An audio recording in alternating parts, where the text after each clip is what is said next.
Hello and welcome back to Allie Bakes, where I am baking my way through the Le Cordon Bleu pastry school textbook. We've started making a dent in our Gateaux, cakes, and Entremets chapter, and today we have a special summer treat, a Tarte Tatin-Style Apple Ring.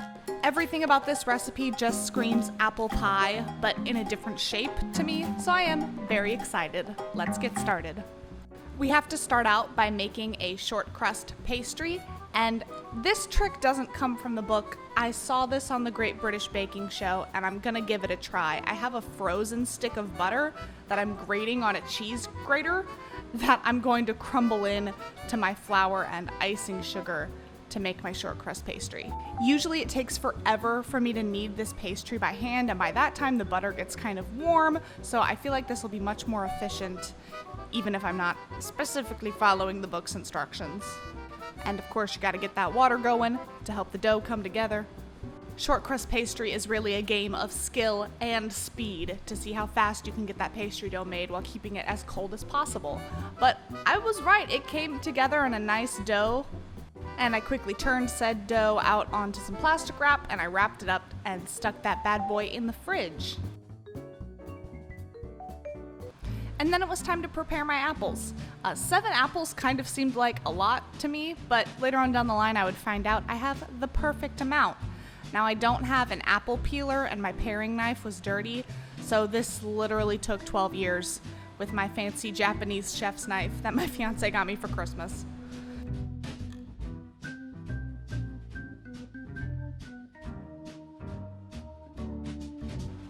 But I eventually got all 7 apples peeled, and then I just had to halve and core them. I ended up quartering them so I could just cut out the little nasty core part. And while this recipe looked kind of scary to me, this honestly was the most tedious and time-consuming part of the whole thing. And after all the apples were halved and quartered and cored, it was time to give them a little caramel bath. To the stove! Now, I've made caramel candy once before, and it turned out okay, but this still kind of scares the hell out of me anytime you've got butter and sugar melting together on a stove. This is 150 grams of unsalted butter with 150 grams of plain white sugar with a little bit of cinnamon. I stirred it all together until they were just combined, because the trick with caramel is you're not supposed to touch it. No touchy. It looks like it wants to be touched so bad while it's cooking, but I had to practice some extreme self-control not to scrape the edges and combine it with the ooey gooiness in the middle. You just have to let it do its thing. And I was looking for a light amber color, not a super dark caramelly color, because I knew this caramel was gonna go longer when I put the apples in, but it was really hard to tell the color because I had cinnamon in there too, so I just kind of had to follow my heart as to when to put the apples in to their little caramel bath. There's room for everyone in the hot tub.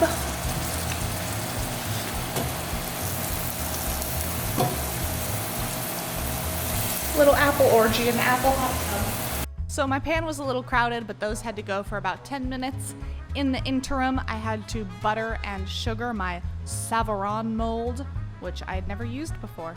I was a little nervous about buttering and sugaring it because that just seemed like a recipe for it to get stuck in that pan, never to come out, but again, we had to trust the process. Now, it wasn't the apples looking cooked that led me to bring them off the stove. It was the caramel starting to look a little brown, and I know when your caramel gets too brown, it starts to get really bitter, so I went ahead and yanked them out right at 10 minutes, and then I just had to arrange them in my little Savarin mold.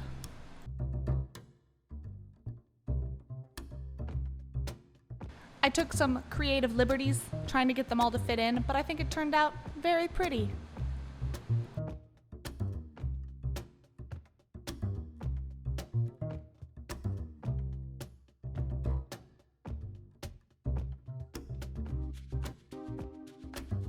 Now, the book did not tell me to do this. I think it was the voices of my ancestors that whispered into my ear, do not waste that golden caramel goodness in the bottom of your pot. Pour that over the apples. So I followed my heart and I poured the caramel over the apples because I think it would have broken my heart to get rid of it and not use it.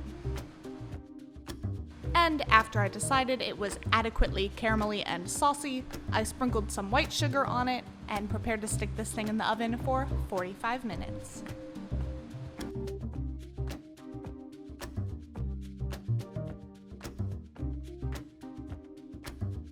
And them apples were hot, so the pan was hot too.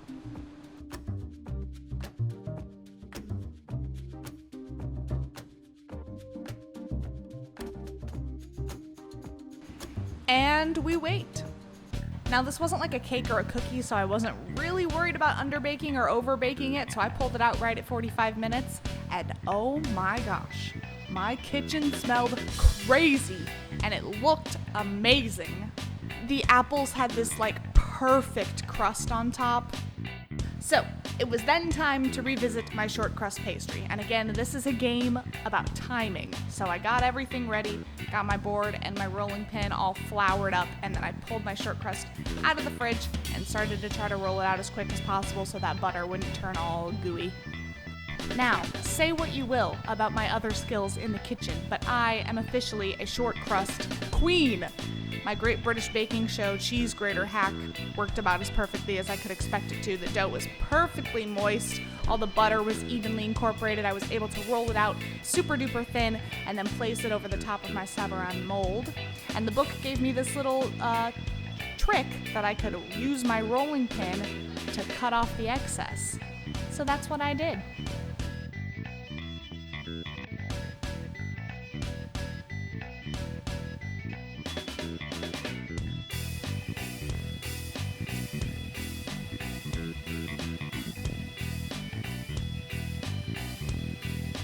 If I were to go back and do this again, I would make sure I had a little extra short crust pastry to tuck in the edges so it wasn't just a floating ring on top of my apples. But anyway, I gave it a nice egg wash and prepared to stick this thing in the oven for 20 minutes to bake one more time. And I learned from my mistakes and definitely used oven mitts in order to preserve some finger skin.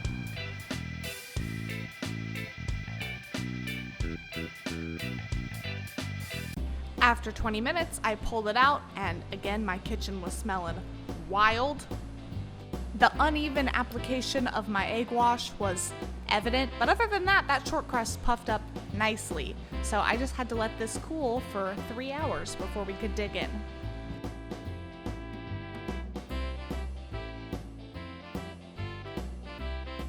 So before serving, I had to heat this over a bain-marie, which I precariously placed it on a pot. You can tell I just got off work because I'm in my pajamas. But I let it heat up a little just until the caramel that I could see around the edges got a little bubbly, and then it was time to cross my fingers before turning this out onto a plate. So I ceremoniously ran my knife around the edge and prepared to give this thing the flip. Now I was completely ready due to all of the sugar that had been heated up and cooled and then heated again that this was going to be a sticky mess. But I was actually able to pop this thing off pretty well. I just wasn't prepared for what would greet me on the underside.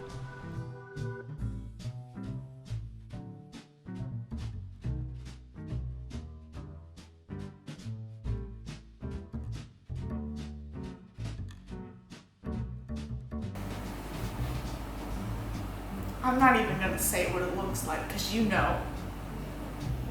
It looks like the worm that SpongeBob rode. What was it, the bullworm? Yes. It looks like the bullworm. It looks like the worm from Tremors. Yeah. It looks like the chest burster from Alien. If you wrapped it in a nice little chest burster wreath.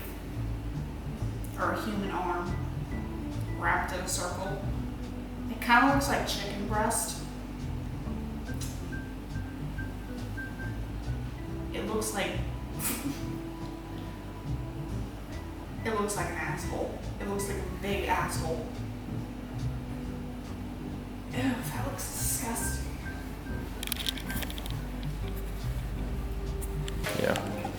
I feel like I'm on Fear Factor. Like, this does not look appetizing to me. Listen, the puff pastry, like, kind of looks amazing. Like, it looks exactly like it's supposed to, but... Oh, it's so soft. No.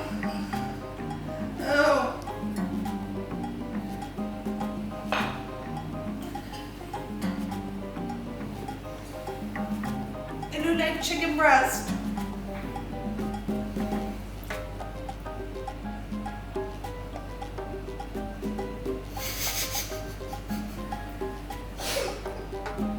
I made applesauce. Is basically what happened. Wow.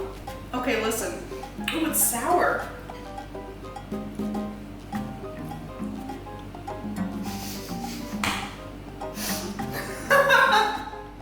Wow. This is my physical interpretation of what happened to that apple when it entered my mouth. I made applesauce. Like, it literally, the shortcrust pastry is perfect. The apple like dissolves. Like, it tastes like Mott's applesauce. And specifically Mott's, because Mott's is sour. Like, it just brought back like a childhood memory.